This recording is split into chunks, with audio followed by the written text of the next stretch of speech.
If you change it to no, the game will go on your dashboard, it just won't go to Arbiter Live. That's the only thing that does for you.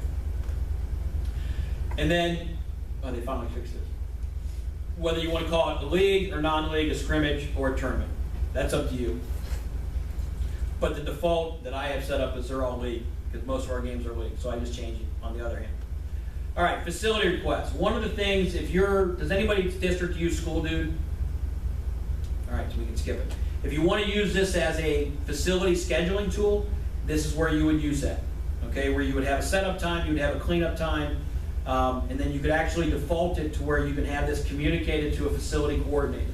You would set that up within your workers. So if you set up a facility request and you check the box that says communicate with facility coordinator, they will get an email. If you're not going to use facilities, just click the box, it'll go away. Same thing with transportation. If you want to use this tool as a transportation tool, you would click the box. You can set up your dismissal time, your departure time, whether it's a drop-off or a round trip, and whether you need 3 buses or 1 van, cars, or if you have a handicapped kid, you need a lift bus. And then same thing, you can set it up to where that gets sent to your transportation office, or I'll show you reports, how you can run those reports at the end as well. I don't use this because we don't do our transportation that way. Up top, can you go over the cross level? What does that do? Right next to visiting team. So box you can check. That's if you're going to have a JV team play a freshman team. No problem. You won't use that very much. And I think most of us are getting away from freshman teams and calling them more JVB, simply because the aspects numbers are down and just trying to survive by keeping teams. So again, if I have for boys varsity archery, if I have smart schedulers set up that girls varsity might do opposite site, if I want that to happen, when I save this game, all is good. If I don't want that to happen, if let's say this is just a boys varsity only archery, I can bypass that smart scheduler just by checking that box. Okay? So again, you can do facility requests if you need to, you can do transportation requests if you need to, and then for officials, if you have the default set up for an assigner, it would show up. But if there's an individual game, like for this, I don't have officials required, but if all of a sudden I do, I can change it to assigned by school at this time. But again, it's going to fill in whatever you defaulted when you set up your teams. If you hit create game, it'll create this game and it'll take you back to your dashboard. Okay? If you hit create new, it'll create the game and then it'll bring you back to the exact same page. So ultimately, all the defaults stay the same. In that case, all you would have to do is change the school, your opponent, change your date. And so it's just one of those speed savings. Schedule Star had the same thing. I don't know if they called it create new or whatever. I can't remember the phrase they used with it. But ultimately, create new keeps the screen the same, just lets you change the date and time or an opponent. Okay? And then once you're done, could you use that then if you didn't want to use the smart scheduler to do a JV game, which is absolutely 2 hours ahead? Yep. When you hit create new, you can change team to JV archery. You can change the team to whatever you need it to be. Make sense? Okay. Another option under adding new is a new meet. Before we spend any time with it, do you host track meets or, okay. So you would select new meet. Again, you could call it whatever your invitational is called. And so then you would select your team, boys varsity track. Select your opponent. Now this one, you're going to have multiple opponents. So let's say one of them is Baden High School. Well, right below it, you can add more opponents. Add to game. And then you can keep adding as many as you have. So you can have, there's an unlimited number that you can put in there. So you select all your teams.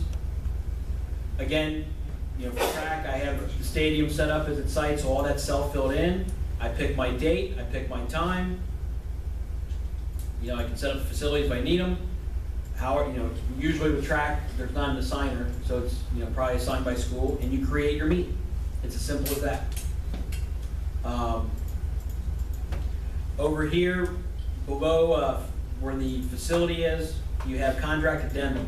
The one flaw that they have with this system still is being able to put in for meets a entry fee.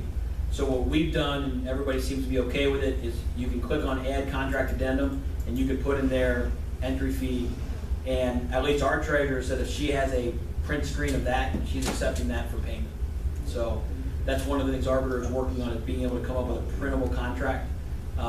They just don't have it yet. The catch-22, when you print it with the way they have it, it'll list all the schools with it and it doesn't break it down. So that's one of the things Arbiter is working on. But nonetheless, this contract addendum is where you could add a participation fee. The interesting piece is if you turn around and do a tournament, again, a bunch of head-to-head games, same type of thing, put in the tournament name, start date and end date. It might be a 2 or 3 day event. What sport it is, what level it is. Here they actually have a spot for participation fee. So I don't know why they do that, but supposedly they're fixing that. Same thing, you can publish it or not publish it. Once you hit create tournament,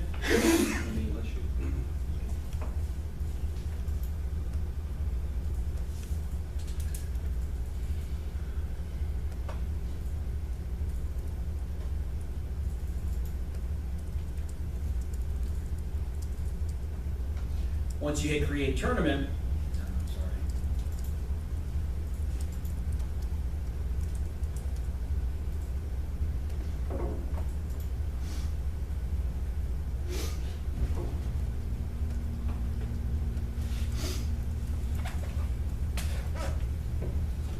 then you actually come down and you let's say you have a tournament, it's at multiple gyms. You can select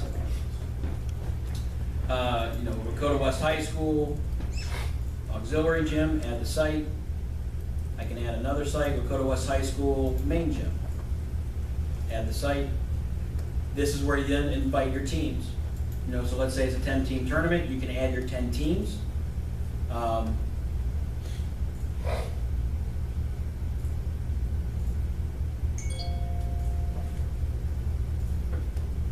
Again, you'd add in as many as you want. Then on this tab, this is kind of cool, this is where you would actually create the head-to-head matchups. And so they would publish that way. So it gives you the add game, you gotta put in the date, number of games to create. We're gonna create 5. Each game, we'll call it an hour and a half. Number of officials required, 3. First game is at 12 o'clock. Minutes between game, we'll call 30 minutes.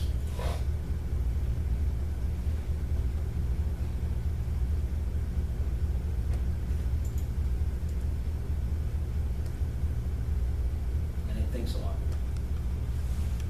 And then you can actually go in and you can assign the teams to the games. So it's a pretty cool feature. So if you're going to host a tournament, take some time messing with it. And the same thing then, because your defaults are set up, your assigners are going to receive it. Okay.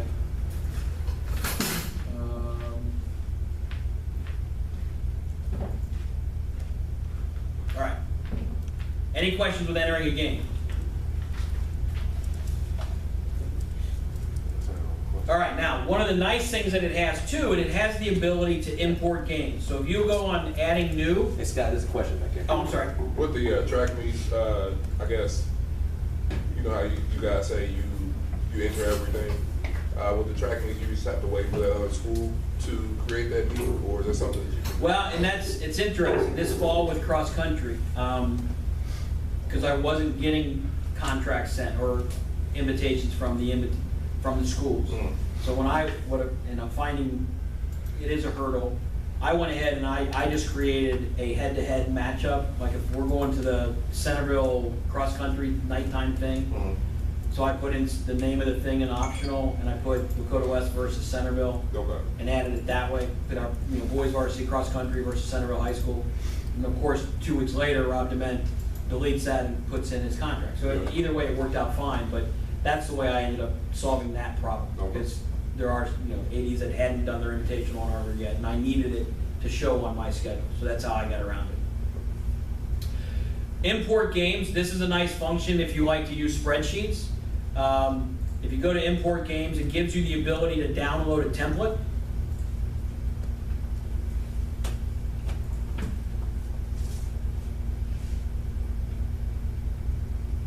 And what it does is it takes everything that's in your database and it makes it available on this spreadsheet, okay?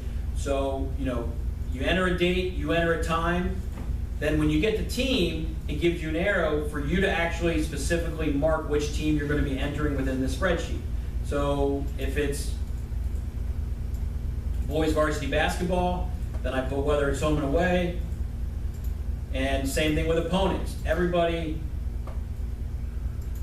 that's in my database of opponents are available here. The reason why this is important, the technology is only as good as the inputter, okay? It's not thinking beyond the characters that are there. So what's critical is that the data, the information that is in the data fields has to match exactly, okay? So if I'm putting in basketball, comma, junior varsity, comma, girls, I have to put it in exactly the way Arbiter recognizes it within the way the team is set up. So by using the pull-down menu, you're guaranteed that the field is set up correctly. If for some reason I go in here and do something as simple as put in an extra space, that won't be, now it won't be able to go into Arbiter under that team. That's how sensitive the fields are. So whenever you have the opportunity to use the pull-down menus, you want to do that. So with your opponents, you use your pull-down menu, you pick the school that you're playing, your site.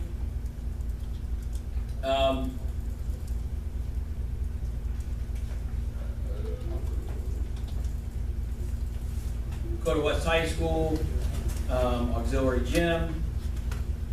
If you have transportation requests, even to the point of a signer, where you can do a sign by required, or Arbiter want a signer, then everything gets defaulted.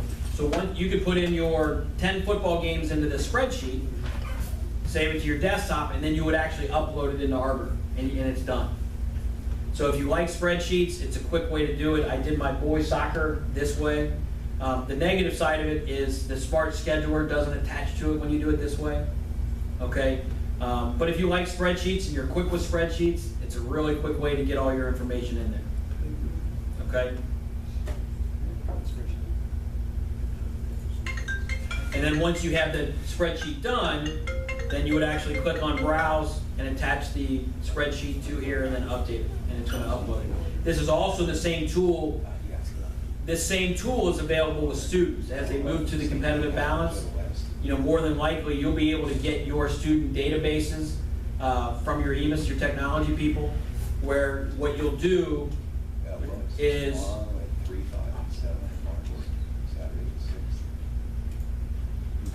you'll take the import students, or you'll download the template. You'll want to send that template to your technology people, and then they can give you your student database to make sure that all the fields are matched up right, and then you can just upload your students that way. And by having the students in there, then you can go in and you can set up your rosters. Again, we use Final Forms for our rostering, and Final Forms is going to have a tool for the competitive balance piece. So we're not actually using the student piece within Arbiter right now, but you can use it that same way. You just want to make sure that template goes to your tech people so the fields get filled in properly, and then you can just upload it and your students are in there.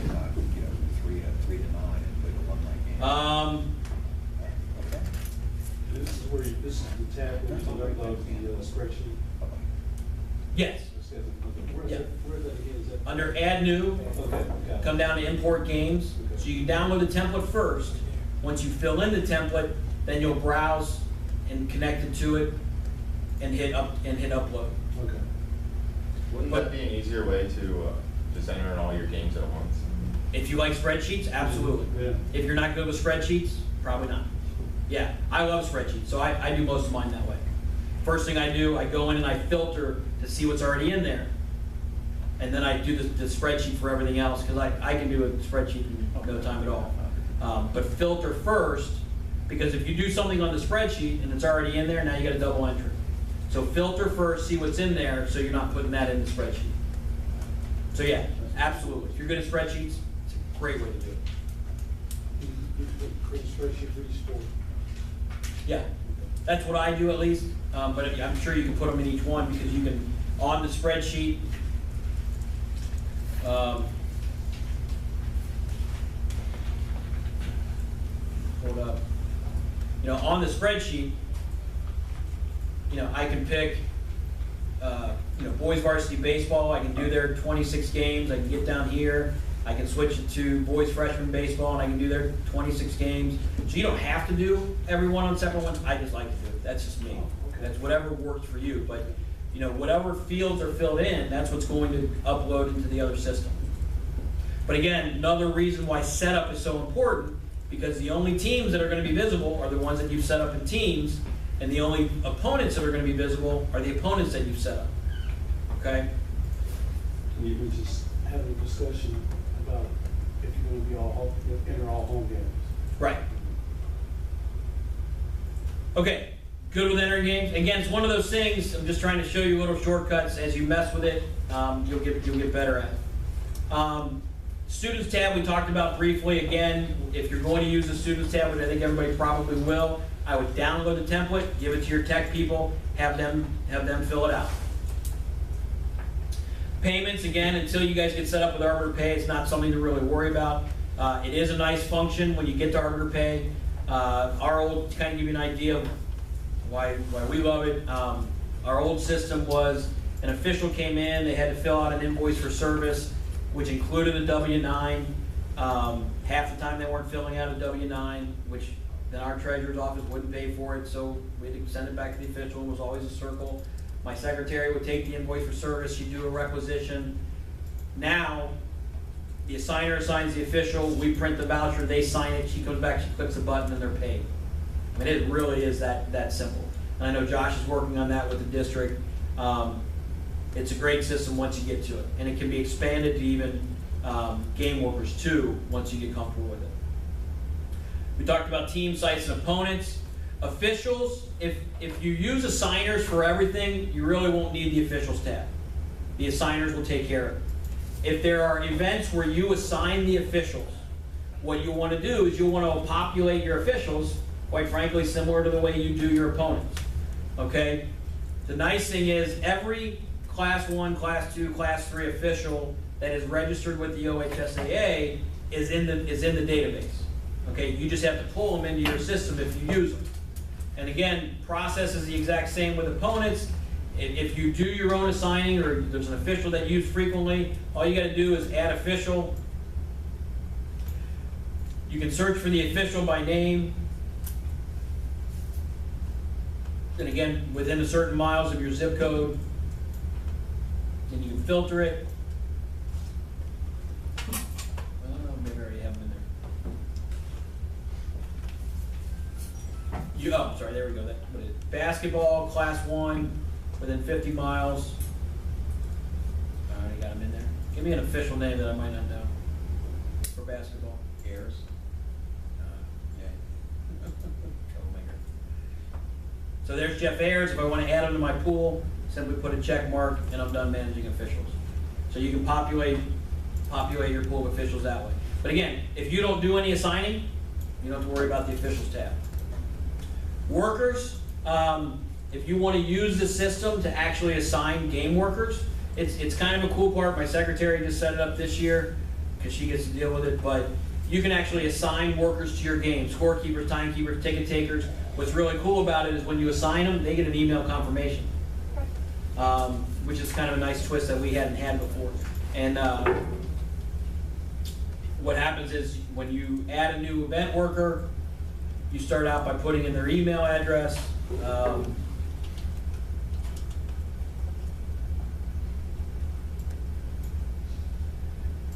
And then it'll just ask you for the information. And you can put, and some of the red asterisks are areas that are required, the other ones are not required. But you can put in contact numbers, things like that. So, nice bonus if you like using that piece. We didn't use it last year, but we're going to start using it this year because we're going to Arbiter Pay with our game workers, so we have to have them in there. Any questions with that? What does the voucher look like that you print off for the officials? Great question. If you're using a signer especially, it's really cool.